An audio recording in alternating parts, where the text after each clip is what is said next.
Welcome to the introductory session on interpretation of chest X-rays. In this session, we will talk about the most common indications for performing chest X-rays, discuss technical quality assessment of a chest X-ray, and review normal anatomy on a chest X-ray. Chest X-rays are one of the most common investigations in the hospital setting after routine blood tests.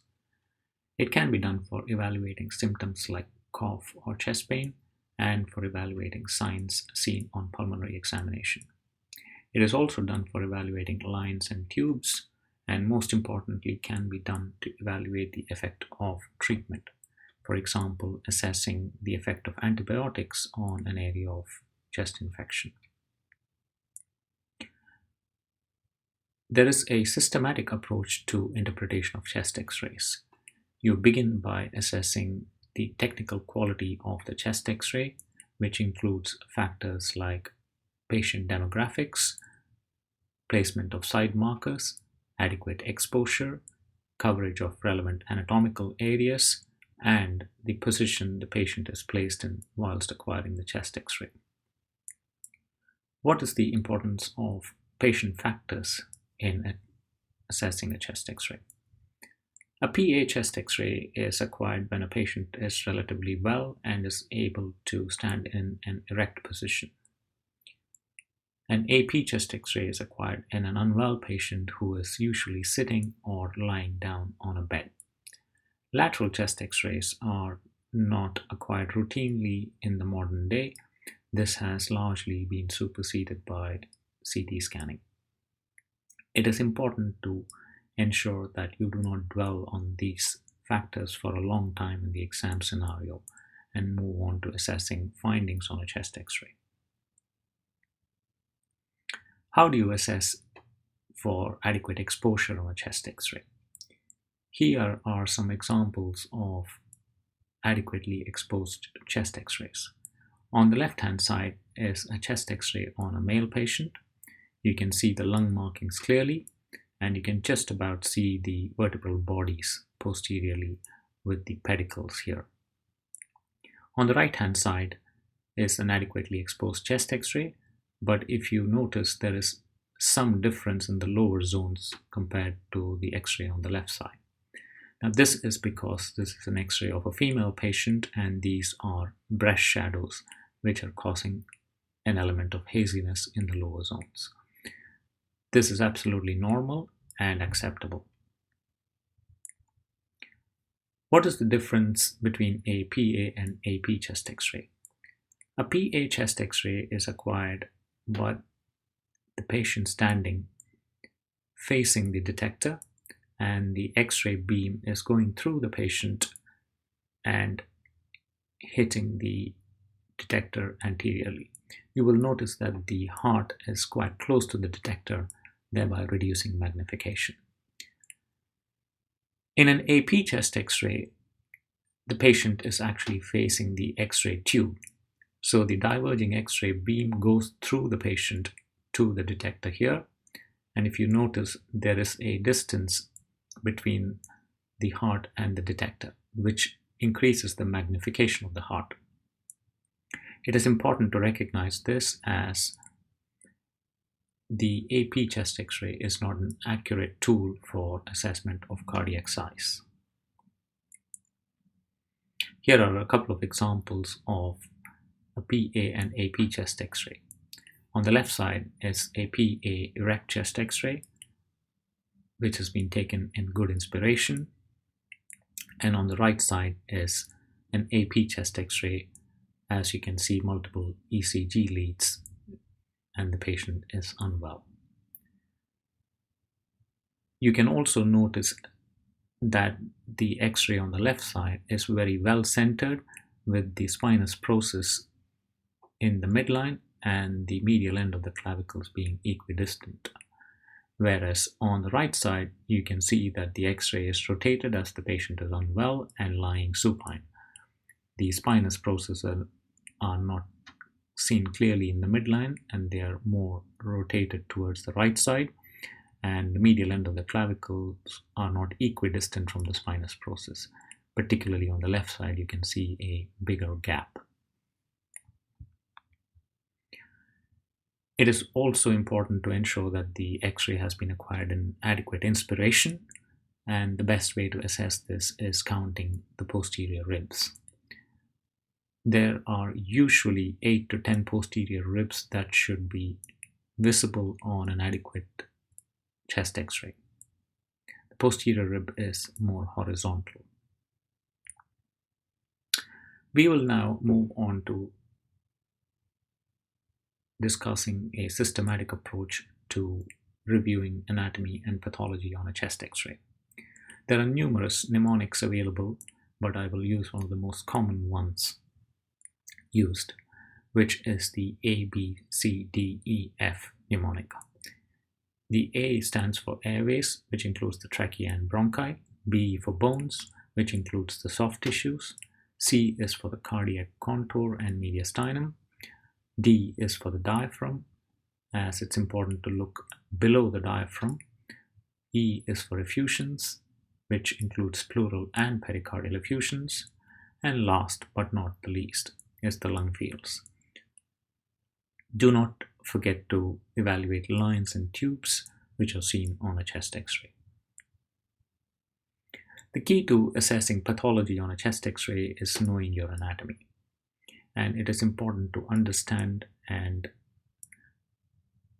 know the anatomy on a chest X-ray before interpreting chest X-rays. Let's start with the airways.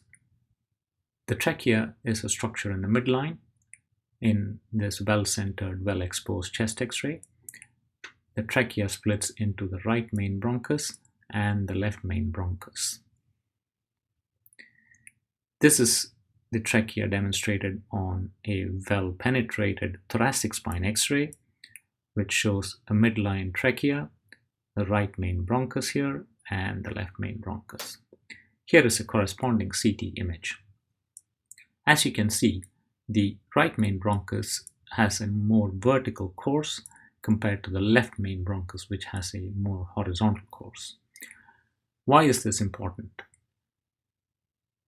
This is important because foreign bodies tend to pass down the right main bronchus due to its vertical course, and also if you inadvertently advance an endotracheal tube too far down, it is more likely to go and lodge in the right main bronchus. We move on to now assessing the bones. The chest X-ray has numerous bones, the most important ones being the ribs. The posterior ribs are more horizontal and the anterior ribs are at an angle. You also see both clavicles, head of the humerus, and the scapula. We will next assess the cardiac contour and mediastinum. The heart size is assessed by measuring the maximum cardiac diameter and comparing it with the maximum thoracic diameter. This is usually 0.4 to 0.55 in a normal patient. There are numerous other structures within the mediastinum which need to be reviewed and assessed. Let's begin with the paratracheal stripe. The paratracheal stripe is a thin white line which is seen to the right of the trachea, and this in a normal state measures anywhere between 2 to 3 millimeters. The reason it's important to assess this is in the presence of enlarged lymph nodes, this line is obliterated. You next assess the location and orientation of the arch of aorta, which should normally be on the left side, with the descending thoracic aorta following the vertebral bodies. The aortopulmonary window is a space between the aorta and the pulmonary arteries, and once again can be a location for enlarged lymph nodes. Last but not least is the hilar structures, which is the lower lobe pulmonary artery and upper lobe pulmonary vein. The hilum is a concave structure, and once again, in the presence of lymphadenopathy, this area can be filled and can become convex. Here are some correlative examples of chest x-rays and CT mediastinal anatomy. You can see the aorta here and the pulmonary artery, and this is the aortopulmonary space on the CT scan, which corresponds to this area on the chest x-ray. You can see the descending thoracic aorta coming down here, and these are the diaphragms. Here is another cross-sectional anatomy on a CT scan with the lower lobe pulmonary artery on the left side with the descending thoracic aorta. Now this is what forms the hilar angle, as you can see with the corresponding lower lobe pulmonary artery on the chest x-ray. You can also see the superior vena cava here and the inferior vena cava, which corresponds to this line and this line on the chest x-ray. We next evaluate the diaphragms. The right hemidiaphragm is usually higher than the left hemidiaphragm, and you will see the gastric air bubble beneath the left hemidiaphragm. It is important to note that you should be able to see the diaphragms throughout its length, particularly on the left side behind the cardiac shadow. Let's now evaluate for effusions, which basically means the pleural spaces. In the normal state, pleural spaces and pleura are not visible. They are very thin structures which are along the margins of the chest x-ray here, and you do not see any of these structures. How do you assess for pleural effusions? When there is thickening of the pleural space or blunting of the costophrenic angle, which is the angle between the ribs and the diaphragm, and the cardiophrenic angles, which is the angle between the heart and the diaphragm.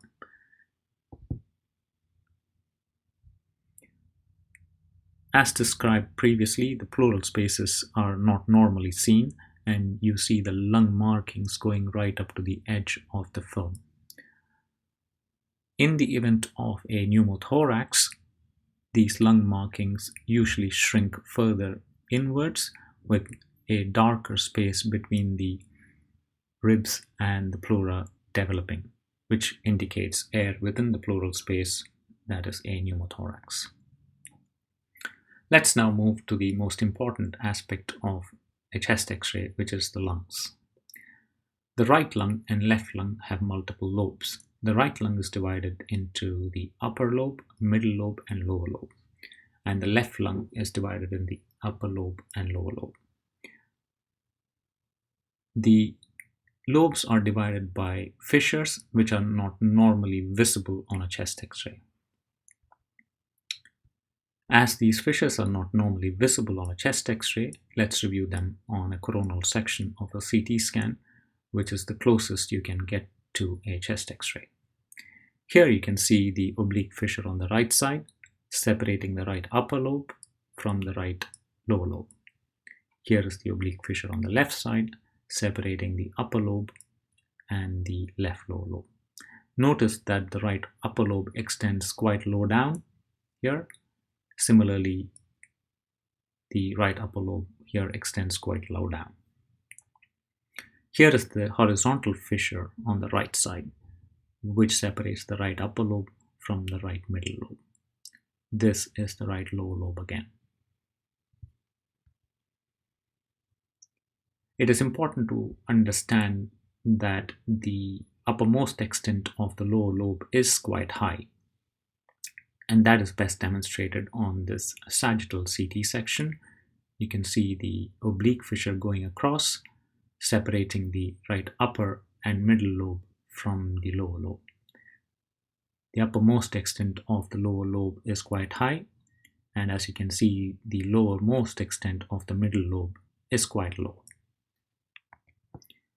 Here is another section of a CT scan which demonstrates how high the lower lobes extend, almost to the level of the arch of the aorta. It is important to recognize this because anatomical localization of nodules and masses can be difficult on a plain chest x-ray and is better done on a CT scan. This concludes the introductory session to interpretation of chest X-rays. We've talked about the basics of quality of a chest X-ray and the basics of anatomy on a chest X-ray with correlation on CT scan images. In our next session, we will talk about pathology on a chest X-ray and review multiple examples of this. Thank you for listening.